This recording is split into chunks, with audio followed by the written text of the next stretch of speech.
Today is day 19 of being in the ICU with Legend.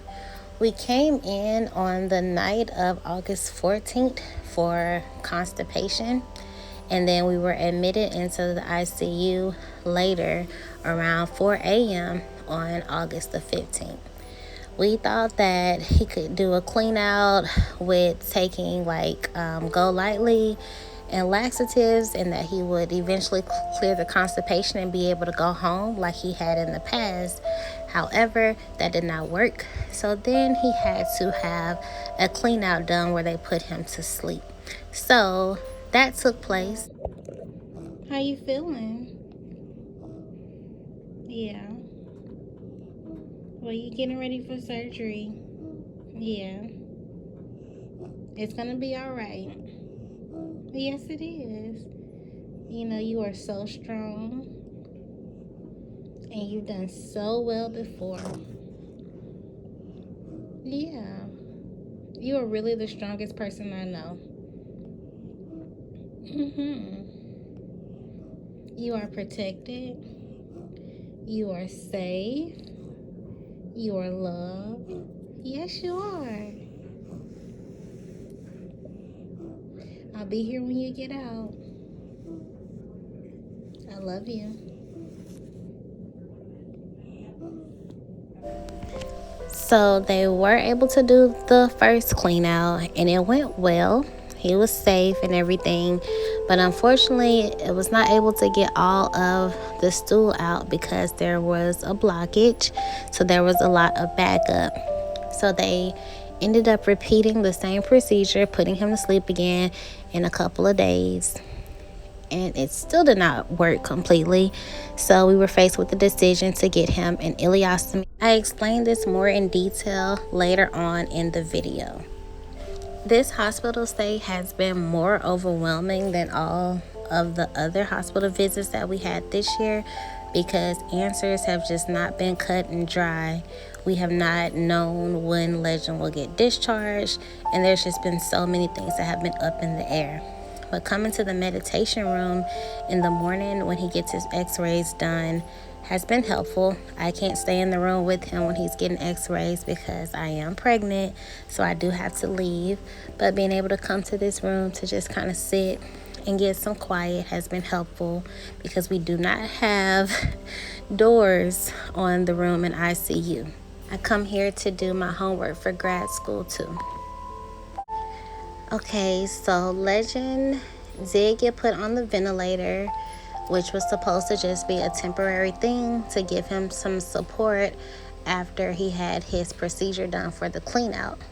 But he ended up needing it for longer, so then it stayed in.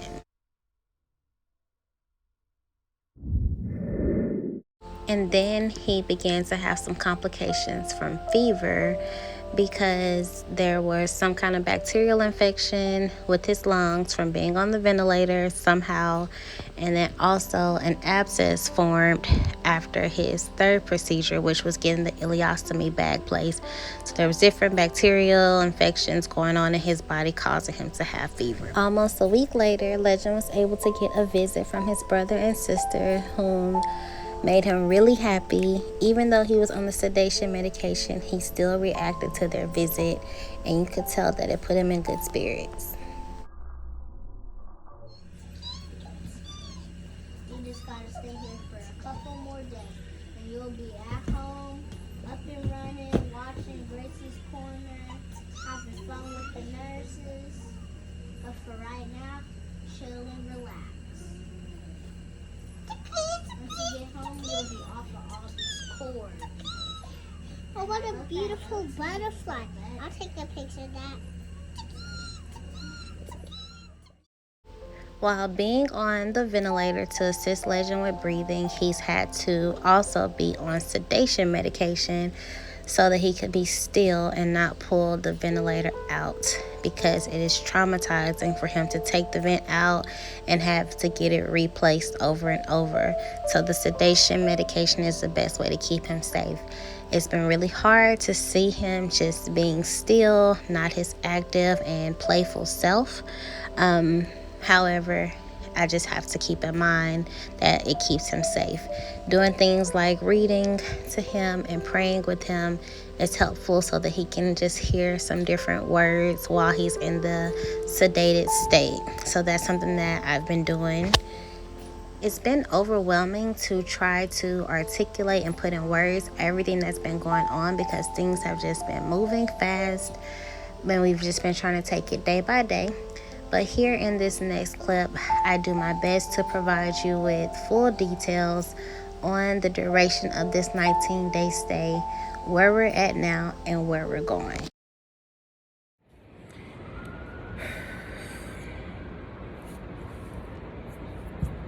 Good morning. The day is September the 2nd, 2023. And as I shared in the intro of this video, it is now day number 19 in the PICU here with Legend, the pediatric intensive care unit. And since I gave a bit of a backstory with the intro, I am going to just jump right into what happened on yesterday. So yesterday, Legend had been on the ventilator for a while after his different procedures that he had to do, the clean out of the backup of stool, the constipation that he had. So they kept him on the ventilator to help with his breathing because his lungs weren't doing so great, which was expected because his stomach being full was pushing up against his lungs, which made it harder for him to breathe. So he was on the ventilator for a while. At this point, I don't even really remember exactly how many days he had been on the ventilator, but there was one time that he was on it and they tried to take him off and then his lungs collapsed, so they had to put him right back on the ventilator, and he had been on it ever since then. Okay, so yesterday the plan was to take him off of the ventilator because the night before he passed his trial that showed that he was breathing somewhat okay, but his carbon dioxide level was actually high still, so that was a bit of concern. So there was a concern when they were going to take him off the ventilator that said that he may still have some kind of complications when he comes off, but they were hoping for the best. So they went ahead and took him off the ventilator, which seemed very hopeful. I was very optimistic about that. I even texted family and friends, just letting them know, just keep him in the prayers. We're praying that this time he can sustain breathing on his own and he won't need the ventilator anymore. Okay, so ventilator comes off. They put him on a CPAP to still give him some support with oxygen. I'm thinking it's going well, but then they were taking his blood gas every 10 minutes or so, and it was going higher and higher. So they don't really want it to go over 50, but it kept going up. They were checking like every 10 minutes, and at this point there's so many doctors and nurses in the room, so many moving parts, like life was just happening really fast. I didn't have time to call anybody or anything, because once again I'm thinking, we're thinking, okay, he's gonna get off the ventilator and he should be fine. But no, that wasn't the case. So every 10 minutes they're taking his blood gas and it's going higher and higher and higher to the point it got up to 109. And at this point it's like getting fatal, because at that point they explained to me that he could start, it'll start sedating him naturally to where he'll basically go to sleep and not wake up. So they were trying different interventions. I don't even know the name of all of the interventions that they tried because, like I said, it was moving so fast. It was at least 10 people in the room, including nurses, doctors, respiratory therapists. It was a lot of people. It was a lot going on. Everyone was just like helping him and trying to do everything that they possibly could to not have to put the tube back in. But once the blood gas was up past 109, they had to go ahead and put the tube back in like immediately, or else he honestly would not have made it. And I didn't initially process that. My mind did not process that at first because I don't know, I just couldn't. So much happened so quickly. So, once I saw he was okay, the doctor comes and he's like, Mom, I'm sorry. We had to put him back on the ventilator, but he's stable now. And we're going to just talk later about putting him on the trach. And that's something that I just never even considered happening for him. So when he said that, like, my eyes just flooded with tears and I just broke down crying. Then I called my husband and he was like, okay, I'm on my way up there. Because, I didn't have time to even call him while that was going on because it was, like I said, happening so fast. So he came up there. We got to talk to the doctors. And they called him a pulmonologist in, which is a pulmonary specialist for his lungs, to see different options. And we were just talking and things, but I started feeling better. We started feeling better about it.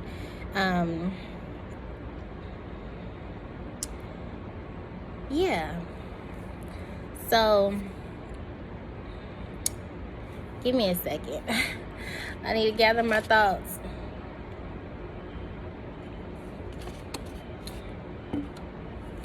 Okay. So that was that. At this point, we're just like happy that Legend is okay, that he's stable, he's alive, he's on the ventilator, even though we don't want him on the ventilator because we want him to breathe on his own. We accept it because the ventilator is helping him sustain, so we're okay with that. So, a little time went on. I had to go home. I know I went to go take like a bath and just got my thoughts together, and I just broke down and cried because I realized just how traumatic that experience was earlier in the day, that I was watching a room full of people save my son, and at the moment I didn't even quite understand how serious it was with the blood gas going up. So I just broke down and cried. My husband, he brought me back to perspective, and he just reminded me, if we have to do the tracheostomy surgery and he has to get a trach, it's okay, because that will let him live.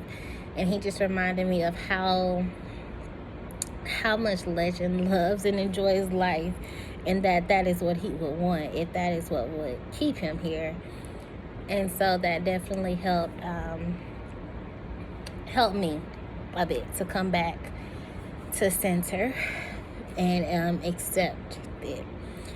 And I just know that everything is so divine, because one of our nurses, which is our Friday nurse, she actually is the nurse that came in for just a PRN shift back in January on the blog that I shared when he went into the ICU the first time for this year.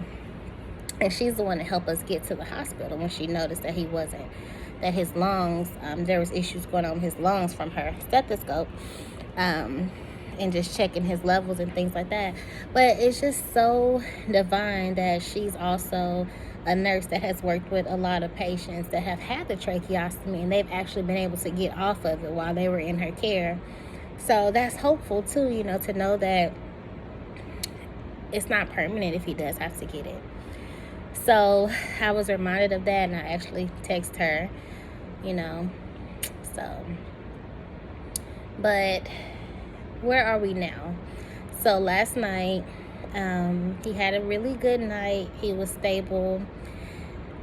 Here in the ICU, I've actually never seen this at an ICU because we're at a different hospital than we normally go to. But the ICU unit does not have doors on most of the rooms. There are curtains that separate us. And pretty much the whole time we've been here, the first week, after the first week, there have been babies in the ICU unit that cry. They cry a lot. Obviously they're sick and in pain, but still they cry a lot. and it keeps Legend awake and agitated. And because he's on the ventilator, he has to take sedation medicine to keep him like calm and to keep it to where he doesn't pull his vent out. He doesn't pull the ventilator out. But the baby started crying again last night, and they were going to give him some more medicine. I just said, you know what? We're going to have to do something else. We're going to have to find another room for him, because it's not fair that he has to keep getting sedation medication because there's crying. That's just counterproductive to what we're trying to do here. And so they got us a new room around like 12:45 this morning, like in the middle of the night, 12:45, almost 1 a.m. Got us a new room with a door, and Legend slept great. I slept great, probably got the best sleep I've gotten since I've been here. And he didn't need much sedation medication. And so this morning, the doctors came around. We talked to the surgeon team, because he has had a total of 4 procedures since we've been here. 2 of them, they put him on anesthesia to do like a clean out. One of them was last week. They had to do let me go back. I need to say this in order. They did a clean out. They tried to do a clean out to try to get the backup for the constipation. Try to do that. They got some out, but then there was still so much more. So then a couple of days later, they tried to do another one. And then that didn't get everything out. So we had to come to the place of getting the ileostomy bag, where they brought they did the surgery, they pulled some of his intestine out to put it into the bag, so that instead of him being constipated, it would just go straight to the bag from now on. So that was a surgery that he had a week ago on Friday, actually 8/24. He had that surgery on that day. And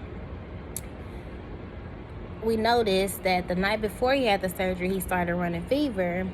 And, they just thought maybe he's running fever because he has had this stool inside of him for so long. So that could be causing like an infection of some sort. But then he had the surgery, and he was still running the fever. A couple days have passed, he's still running fever. They're giving him like Tylenol and medicines to kind of control the fever, but he still was running the fever. And so then they did a CT scan and like an ultrasound, and they found that he had an abscess actually that had formed either before the surgery or during the surgery, because they were removing stool from his body from the constipation. So that's not really a sterile surgery, because stool is not something that's sterile. So it could have caused some kind of infection, which is where the abscess came from. So the abscess is like a big pool of like pus and liquid infection. So that was near his ileostomy site. So a couple days ago, they did the procedure where they put him to sleep again. So now that's his 4th time being put to sleep.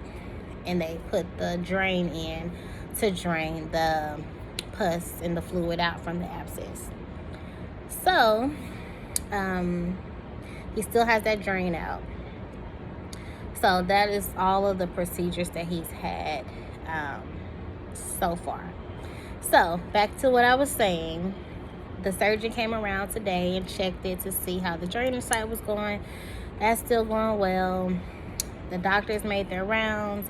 They see that he still has some like inflammation going on in his left lung, and like there's still some like haziness on the x-ray. So they're going to keep being aggressive today with his breathing treatments to get that stuff out, to just try to work with that, help him with the breathing. And then the pulmonologist also came, and she basically said that we're going to monitor over the weekend, keep doing the treatments, try to start him back on some light feedings to go through his stomach, make sure that things are flowing right from there.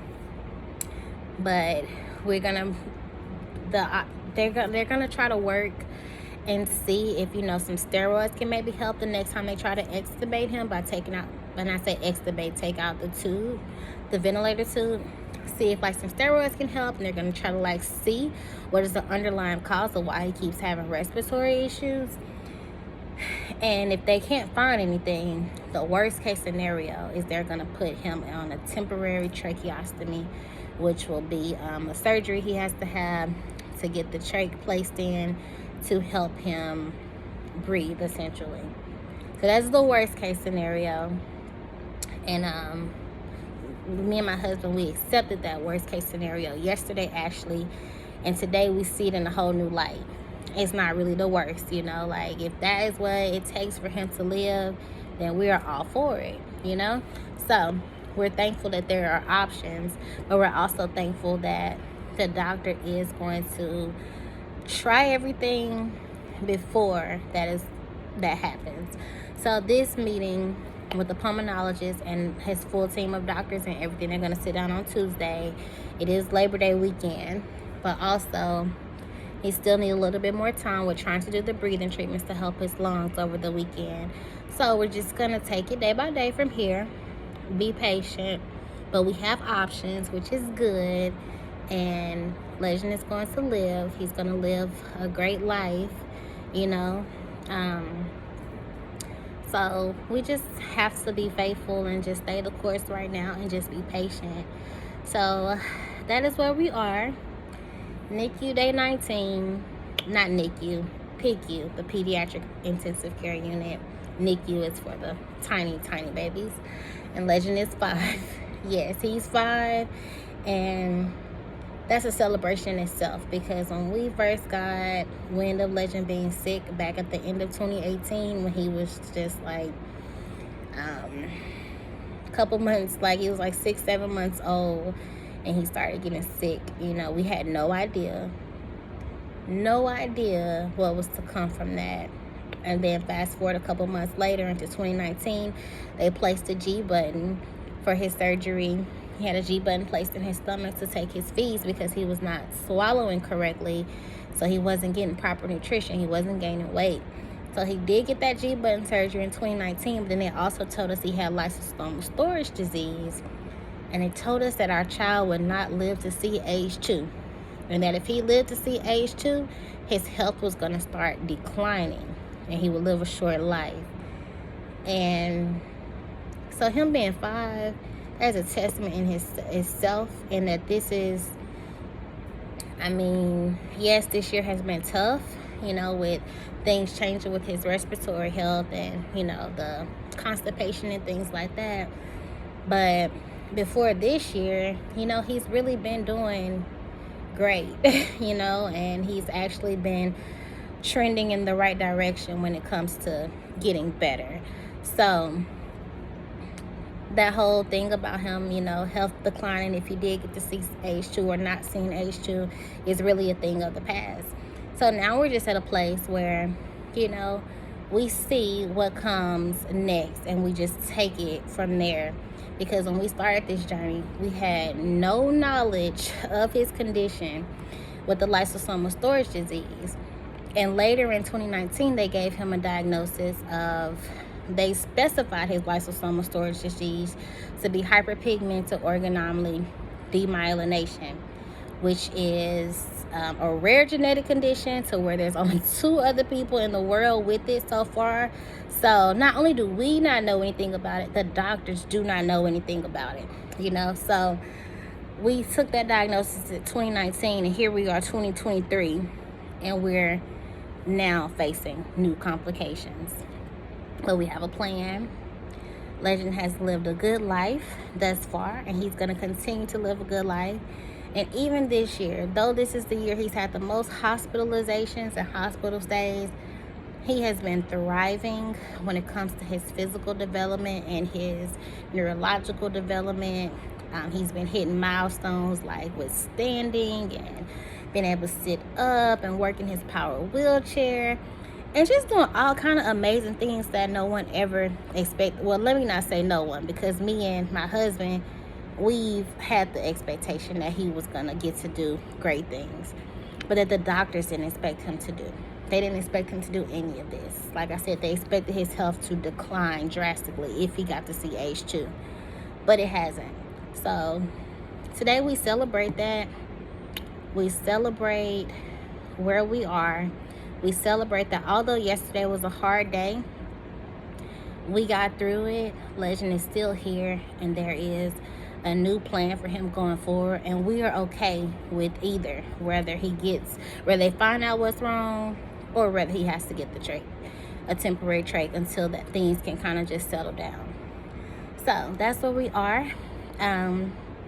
If you have watched this video this far, I just want to say thank you. You were so invested, and I appreciate your I just could appreciate your investment in our journey. I appreciate any prayers that you have sent, any kind words, anything encouraging you've done for me and my family during this time, and just not just this particular time, but just throughout these past 5 years of, being on this journey. So I just want to say thank you. We love you. I'm actually wearing my shirt today, my Warrior Survivor Strength Love Life of a Legend shirt. That is the shirt that we did for a fundraiser for him back in 2019 when we were just trying to find a cure and trying to find some answers for him. But yes, that is it. I just want to give an update, a full update, so that, we could share with our friends and family what was going on, but also so that we can document this journey as a stamp in time in history, and we'll be able to look back at this in a couple of years and just remember God's grace, just remember God's plan for us, and just remember, the strength, that this child Legend has. There's a powerful promise spoken on his name, just even with him being named Legend. And his middle name is Ezekiel, and Ezekiel means God strengthens. And that is just so powerful in itself. I believe my baby is going to have a really amazing testimony one day. I just think that these are just some hurdles on his journey before, he gets to fulfill another chapter of his purpose in life that is going to just shock us and amaze us. I've known since the day that I was carrying him that he will be special, and he truly has been. He has changed our life in so many ways, and he has more life to live, and we're going to keep fighting the good fight. So yes, keep him lifted in prayer and sending thoughts and love to him. Legend Ezekiel, this is the life of a legend.